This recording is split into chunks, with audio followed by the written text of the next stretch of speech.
Hello, this is Belinda Colleen, and I'm back for another video about reselling. And I thought I'd do a video on something that I'm working on myself, something that I've done a lot of research on recently, and something that I think a topic that may appeal to a lot of resellers out there. If you're in my position, you're always trying to make the most of what you've got in terms of uh, space, money, time, trying to perfect it the best way you can. And for me, I'm running out of space. So I realize that there's only a few ways to solve that problem. I can either work with a smaller inventory or work with a different makeup of my inventory, which is kind of what I've decided to do. I've got about 1,250 items, give or take one or two here or there, depending on what I've sold in the last minute. And I think what I'd like to do, I've got room to probably, I don't know, add 300 or 400 to my inventory as long as they're small things. And actually, based on how easy it is to ship things out that are small, package them, maybe make a little bit on shipping, which I try to make a little bit on shipping in terms of just to cover my shipping cost. So I've been looking into this a lot, and so I'm going to bring up some ideas, and I'd love to hear comments back from you of things that, whether this has worked for you, whether you've tried these categories or not. I've just put my toe in the water on a few of them, and I'm starting to have some good luck. So I'm excited about some of them, and some of them are brand new, and I'm just thinking about it and doing research on it right now. The first thing that I've started selling about 2 months ago are men's silk ties. I think I love to look at ties. I always notice what ties men have on. I find it very interesting that, men wear such, so many basic things, but then their ties seems to be like an expression of their personality or whatever, the mood they're in. And I know that, conservative ties seem to sell better in this area. I love the wild ties, though. I think they're a lot of fun. And I had to learn a little bit about ties. I had to ask some questions because I just don't know that much about men's ties. But the thing that I found interesting, I just did a little research right before coming on, and there were 600,000 used ties listed on eBay in the last couple of hours, and 55,000 sold. So that's less than 10% resale rate on all ties, which doesn't sound that exciting. But of course, like everything, so much of it is dependent on style, price, size, everything, colors. So I started looking to see, okay, what are the ties that are selling for the most? And of course, you've got your designer ties like Hermes and Q Clothier or Clothier. I'm not even sure if I'm saying that right. Borelli. And then there's this one that sells, there's a lot of these selling called Ermenegildo. I'm sorry, I know I'm probably massacring that. It's Zegna is the second word. Zegna, I see that more. 100% silk, handmade from Italy. And a lot of those are selling. And something that I recognize, Vineyard Vines. Vineyard Vines seems to be a really good preppy, kind of conservative brand that appeals to a certain group of people. And they seem to sell very well. And I've actually sold a couple of those. So Gucci, which we recognize that brand, and Burberry, Canali, Polo Ralph Lauren, of course. So these are some of the ties we should look for. But the things that we can find, Brooks Brothers, you can find those. I can't find Gucci. I rarely see Gucci out there in ties when I'm looking for them. But I do see a lot of Brooks Brothers. I do see a lot of conservative ones. I see a lot of Italian silk handmade, made in USA. And those are the ones that I'm picking up personally with a conservative kind of medallions on the front, maybe yellow, blue, or red. And blue seems to be, from what I can tell, blue is one of the most popular colors of ties as far as the background. And the medallions are real popular, the little diamond shapes, all kind of little subtle graphics are a lot of fun on those. Um, but, ties are like anything. Some of them sell, for an awful lot of money. Not that many that I saw, but yeah, there are a few. You can always find collectible ties that have some history behind them or, that type of thing. But as far as if you're going to really start using that and working it into your inventory, I think you can look for Brooks Brothers and Polo Ralph Lauren, and you'll find a lot of those ties out there. But I think because it doesn't make any sense really, I don't think, to buy polyester ties because there are so many nice silk ties out there. My goal is to find Italian silk made in USA, and if it has a designer name attached, that's even better, but it doesn't have to. But I think that made in USA is still a thing, and Italian silk, Italians, they really know what they're doing. I think everybody understands that Italians make great stuff. And so if you can find the Italian silk ties, and got to be 100% silk though. That's in my opinion, because everything else is going for almost nothing. And if you're trying to hit a $20, $25, $30 mark, I think you're going to have to stick with silk ties. Unless it's some kind of novelty tie or something, maybe at Christmas you have a Santa Claus tie or some kind of funny political tie or something like that. And then, but if you're really just going to wear it to work or to an event or whatever, I think you need to go with silk ties. Anyway, I'm not going to beat a dead horse. I do think it looks like 3¼ to 3.75 inches wide is the norm now. I've been told by a gentleman that I asked his opinion that the width of the tie should be comparable to the width of the human. So if you're a bigger guy, you might want a little wider tie, and if you're a smaller guy, you want a more narrow tie. But that 3½ inch width seems to be very popular now. I know that ties have gotten narrow, ties have gotten wide, depending on what era, and vintage ties, of course, are popular.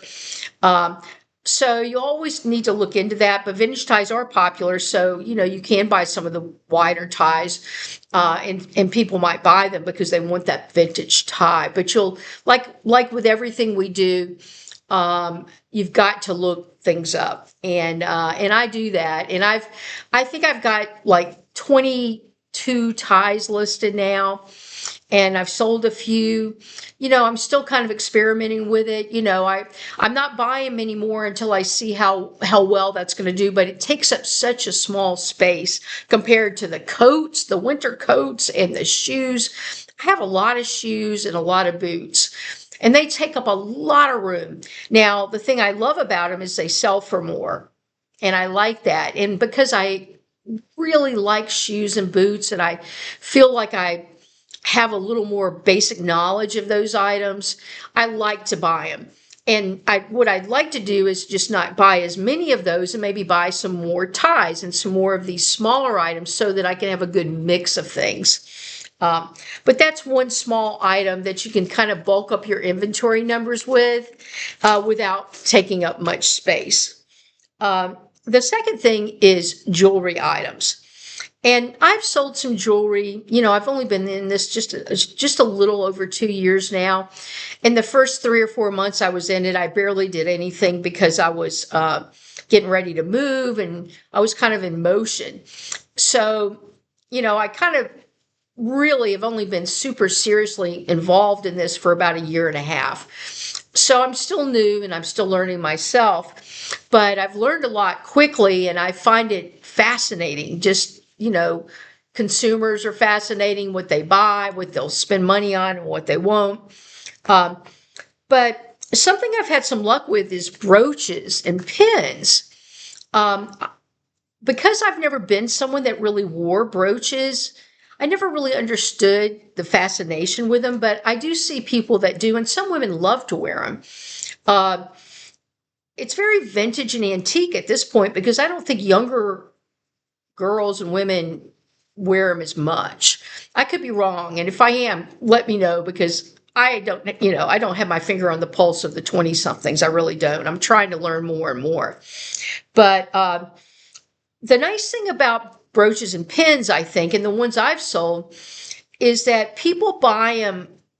It's kind of like it can be a meaningful gift. Like if someone loves roses, let's say someone's got a rose garden and you want to buy them a gift and you know they love roses and maybe they love yellow roses and you see a yellow rose brooch. Perfect gift, right? So I think a lot of brooches and pins are sort of sentimental gifts, romantic gifts, just the kind of thing you can buy for someone and kind of like say, I see you, I know who you are, and you give that to them. Um, because it's interesting, like the brooches that I sold were like that. They were things that were kind of statement items, if you will. A lot of people love the pink flamingos, and I like pink. I actually like pink flamingos. I think they're kind of fun. It's just kind of a fun thing. Who can't smile when they see a pink flamingo? I can't even imagine. But I sold a pink flamingo brooch that I put it on and it sold like 2 days later. And I was kind of stunned, actually. I sold a ladybug brooch. The animal theme seems to be a big theme, different animals. And I suspect it's based on, just things that people love.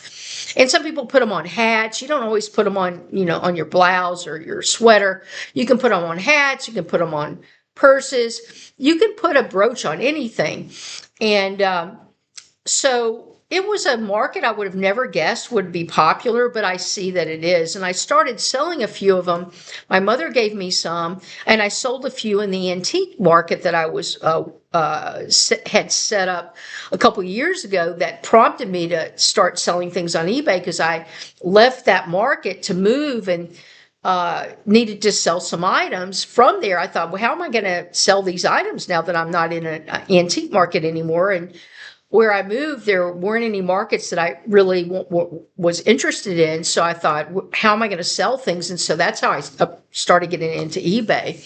So, but I was stunned at how quickly some of these sold. So I think if you can find unique pieces that might be the types of brooches that people identify with, based on hobbies or passions, I almost think you can't go wrong. And the brighter, the better, the more colorful. And if they're vintage, that's even better. And even though I don't think, some of them can go for quite a bit. I mean, there's I don't know, Metropolitan Museum of Art Indian elephant. That was one that I just noticed. $39.99 it sold for. Vintage abstract Mickey Moto pearl 14 karat gold $525 brooch. Vintage blue Aurora Borealis. It's like a blingy mid-century modern brooch. Went for $59.50. So you can make some good money on these. But you have to do a lot of research. You have to be willing to look things up. And because I didn't know much about it, I was a little bit shy about it. But now when I'm out in the world and I'm sourcing, when I see them, I look at them now. I used to just pass by them, and I was really not leaning in on jewelry because I felt like I just didn't know enough about it. Even though I like jewelry, I was worried about, misrepresentation by mistake. I thought, well, what if I buy something and I think it's gold and it's not, or how am I going to find out? And what do I have to do to know? And, and I learned, of course, about the 925 for sterling silver. And I think anytime sterling silver is the easiest thing to recognize. And I like that because it's got the 925, but the gold, you can't always see it. Sometimes you can, sometimes you can't. You're really going to need to have, well, if you're like my age, you definitely are going to have some sort of magnifying glass or a loupe or some kind of really strong glasses to look it up. And so I'll probably stay away from the really expensive stuff just because I'll be worried about not really knowing what it is. But like the fun costume jewelry, that's a whole different thing. And that's probably what I'll do. The things I can, sell for $20 to $50. I think that's the world I'm going to live in with jewelry. Until I learn more. And as I learn more, then I'll be probably more adventurous and willing to go up on it. And costume jewelry, I mean, some of it does quite well. I mean, and then you've got designer jewelry. Like I like David Yurman stuff, and a lot of my friends like David Yurman, and I recognize his stuff, and his stuff can sell for quite a bit. Turquoise jewelry, that's kind of Western theme. That does quite well. And I sold some of those pieces and they can sell for quite a bit. And there's a huge, huge following of that type of jewelry. Okay, the third thing. Okay, so I've got my men's silk ties. I've got my jewelry, just taking up a little bit of space. And the other thing that I'm thinking about is belts. And I actually have been buying belts. And the only thing I need to figure out is how to find more belts, because I feel like that is a great marketplace. And I learned this, I don't know, from some of the men in my life. They wear belts out really fast. I was kind of surprised actually. And whereas I wear belts maybe 20% of the time. Most of the time I don't even wear a belt. Most men wear belts almost every day, and they've got their they've got their black and their brown belts for the most part. And depending on the kind of guy they are and what they like to wear, the buckles can be a big deal. And in fact, buckles are another item that can sell for a lot. And when I see buckles now, I go, I look, I study, I try to do research on it, because the buckles can go for an awful lot. But I think leather belts, it's key to be leather. Reversible is a big deal now. I just did a little dive into belts. There were 35,000 listed of used belts and 11,000 sold. So that's, a little less than a third. So of course you've got to lean into the better belts, the ones that people like. Tommy Bahama, Tony Llama. Tony Llama, I've sold a couple of those. They do well. They're kind of a basic belt, but people seem to really like them. Polo Ralph Lauren are always nice. Armani. Of course, the designer belts do well, and you can make a lot on those, but they're harder to find. Much harder to find for me. I think if you went to estate sales, you could probably find some of those designer belts. And I may buy a lot of belts. I've thought about that, buying in bulk, and I thought about doing that. So I'm looking into that a little bit, because I have a hard time. Like right now, I've probably got about 30 belts, mostly men's. When I see a Brighton women's belt, I'll buy it. It's got Brighton belts and pocketbooks or purses. They do well. So I've gotten to where I can recognize the Brighton. They've got a lot of nice silver on them, and I'll pick those up. And I always sell those. Those are almost the only women's belts I buy. And the men's belt, if they got a great buckle and then the leather looks like it's in good shape, then once it's past that test, then I'll look and make sure it's a brand, and then it's got measurements on it, and that it's leather. I'm not even looking at the things that aren't leather, unless it's like a fancy girl's belt, like with chains or something, kind of a designer, interesting belt, then I might look at it. Okay. Another thing that I haven't sold. Now, this is an area that's brand new to me. Eyeglasses and sunglasses. I never realized that there was a huge market for used eyeglasses and sunglasses. Well, as it turns out, in some of the research I've done, and I've watched a couple of videos on it, it's a huge market and they sell like crazy because frames are expensive, but you have to sell it. Basically, you have to say selling as frames only on eBay anyway, because especially if they're prescription or whatever, you can't sell those. So you can leave the frames in, but you have to say sell frames only. And you assume that way they understand that you're not selling the actual prescription glass that's in them. But that's a huge market. Now, maybe part of the reason I haven't thought about it much is because I don't see them that often when I'm out shopping. In fact, I hardly ever see them. So I'm going to look into that because I think that's kind of a neat marketplace. And I really know how much people love their glasses, especially their sunglasses. It's like all about the design and the brand. And some of the popular brands are Ray-Ban, Kate Spade, Oakley, Coach, Ralph Lauren. I mean, people will pay for those nice frames, and then they'll just take them to their ophthalmologist or whatever and get them to change out and use those frames.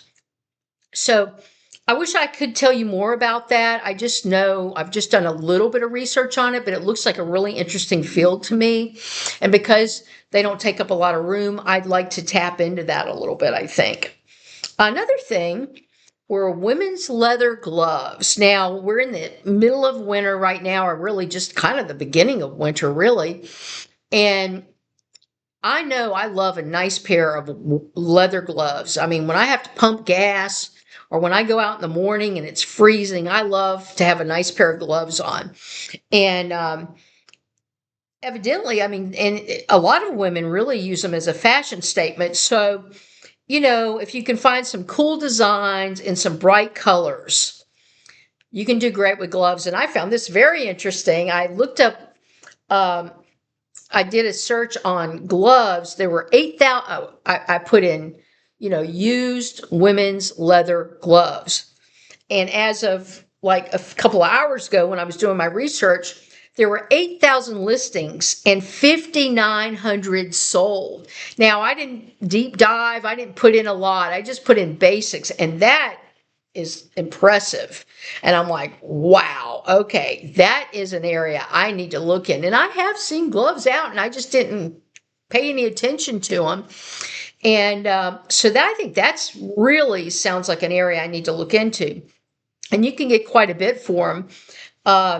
The thing that I noticed that seemed to be the most exciting, and I could understand this because I would definitely love to have a pair of gloves like this, and I don't have a pair right now. Brown Italian gloves with cashmere lining, sold for $34.95.